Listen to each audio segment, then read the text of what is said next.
So this is from Rick Westhead, a bit more serious. Two former NHL league officials, off-ice officials, alleged in a newly filed lawsuit that they were fired for reporting a colleague who used racist and sexually charged language for years while working for the league. Now, these two guys, one of them was hired. Both were fired February 27th, 2020, right before the first wave of the pandemic. One of them had worked for the NHL since 1998, the other since 2005. They were off-ice officials in Tampa, and they did all the Tampa games. And they said that a colleague named Pat DiLorenzo Jr. repeatedly used racist language at work, including but not limited to African-American players and an African-American veteran who sings the national anthem for the Tampa Bay games at Amalie. They reported it to somebody named Ron Brace, who is the NHL's former crew chief in Tampa. And they said he failed to take any action for several years. And the lawsuit says the plaintiffs reported his behavior, DiLorenzo, that is, in November and December of 2019. Anyway, long story short, it says that they were fired for this. And here's the other thing. And Katie Strang, so this is a Rick Westhead report. Katie Strang jumps on that. And she said, according to the complaint, the NHL, via a league attorney, instructed that the video recordings of this language be destroyed. One of the complainant's central claims is that the plaintiffs felt confident they could share these concerns and be protected by the league's whistleblower/anti-retaliatory policies in doing so. Instead, they felt targeted for termination after reporting. Katie says, this is interesting in the broader context because the whistleblower protections are also touted as a fundamental component of the NHL's anonymous hotline, which is designed to, quote, receive disclosures of unethical behavior and misconduct. And here's the she goes on to, here's the guidance and that sort of thing on it.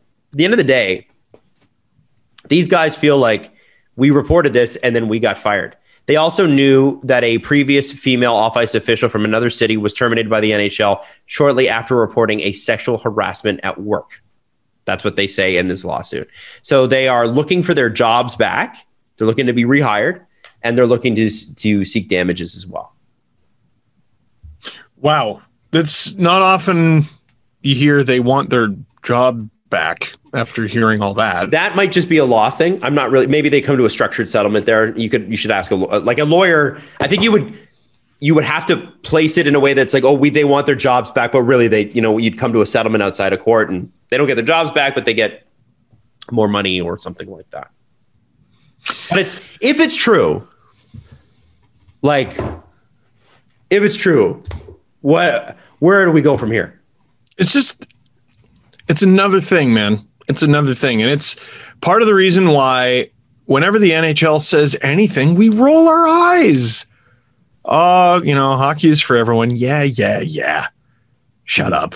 Like, none of us, the NHL, the National Hockey League as a league, has not earned the trust of its fans. And it hasn't earned the trust of its prospective fans.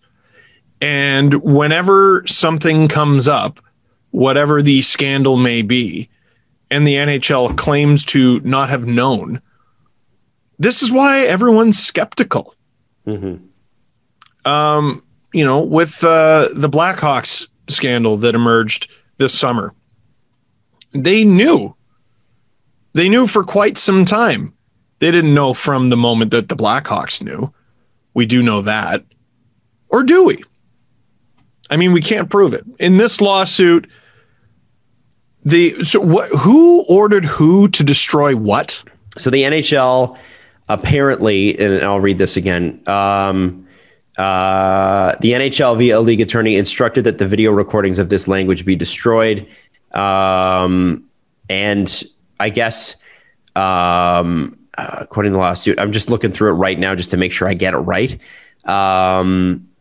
The lawsuit says both plaintiffs were worried that they might be fired for reporting the incidents. Because they said they knew of another female who had been fired for reporting sexual harassment. Both said they were promised that they would be protected under the NHL whistleblower policy. The league was provided with 6 recordings of DiLorenzo's racially discriminatory behavior, and then the league, via an attorney, destroyed the videos. The NHL seems like truly an awful place, like in terms of its management down. Just the people who run it. It seems like every old ways society trope that you could throw out there about the old boys club. It seems like that's the way the NHL has been run and is currently still run by the old guard. And it's just, it doesn't, like, I don't like the NHL as an organization at all. It's not a league you want to root for. Like, you like the teams and the guys on the ice and the players, but everything surrounding it's kind of just gross and disgusting.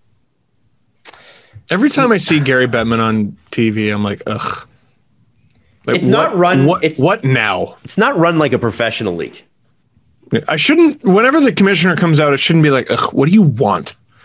I think people are like that with Goodell, aren't they? NFL fan. They'll like that. Yeah, I guess that's true. But at least they seem to like the NFL, and fans like the NBA and MLB. I know has its issues, but it's not about. A lot of people, dumbasses, will look at something like that and the criticism of it and go, well, if you hate hockey so much, just stop watching. You don't hate hockey. The only reason I still watch is because I like hockey. The league fucking sucks. And I don't understand what you don't understand. Like, did you read it? Did you comprehend it? It's one thing to read something. It's another thing to understand what you read. It's just another thing. It's another thing. Here's something for the comment section or for the Discord. What would it take for you to trust the National Hockey League? Like, what would it take for you to take the National Hockey League at its word? What would it take for you to feel welcome by the National Hockey League? Mm-hmm. I mean, we didn't, Jesse, on the last show, did we even talk about the NHL not even really being part of the Hockey Diversity Alliance video that they put out? We did mention it, yeah. We did? They were asked to be a part of it, and they didn't give approvals for NHL jerseys or any NHL logos to be allowed in the commercial. Lots of NHL players were pressured to not be a part of the HDA. Oh, that's right. We did talk about that. Yeah. Yeah. It's an awful place. And the first thing I noticed about it, and maybe this is a ridiculous thing to notice and a petty thing, and maybe there's nothing actually there.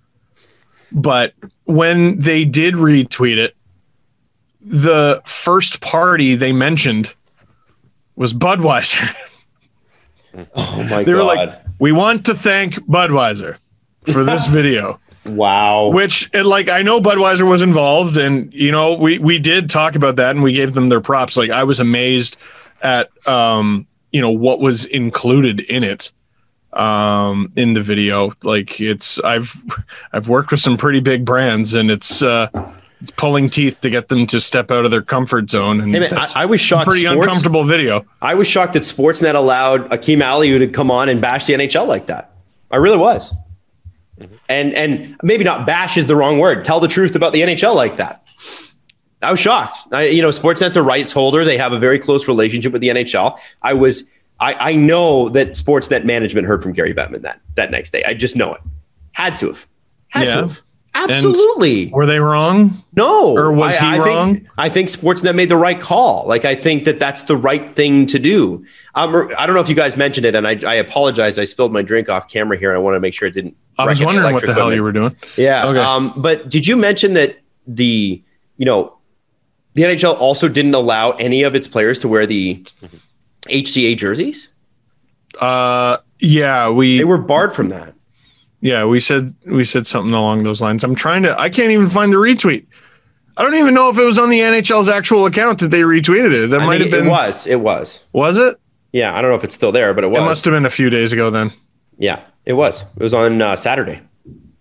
Oh, okay. Well, now I'm scrolling. So, but you heard what I said, Steve, right? Yes. The NHL did not allow players just to wear a Hockey Diversity Alliance jersey. Wouldn't allow it. Can't happen. You think about that. That's not reasonable. That's control for control's sake. That's autocratic behavior. That's the kind of thing. You asked me what would make me trust You need a change in leadership, and you need a leadership group that can change personnel more than once every 30 years. No, but Bettman's not going anywhere, he said. I mean, man, if the Kyle Beach thing didn't bring him down, I don't know what would. Yeah. Unless, and Steve, maybe this goes back to our point about Evander Kane, unless, the only thing that could get him fired is being bad at his job for the owners. Well, that's the thing, right? They love him. And love him. I don't think it's fair anymore. From what I've heard, I don't think it's fair anymore to say that every owner loves Gary Bettman. I'm not even sure that it's fair to say that 60% of the owners love him. Jeremy Jacobs loves him. Loves Gary Bettman. And there is a top tier of ownership. Just because you own in the NHL doesn't mean that you're listened to. Hockey really is run by one Mr. Burns doppelganger. And that's it.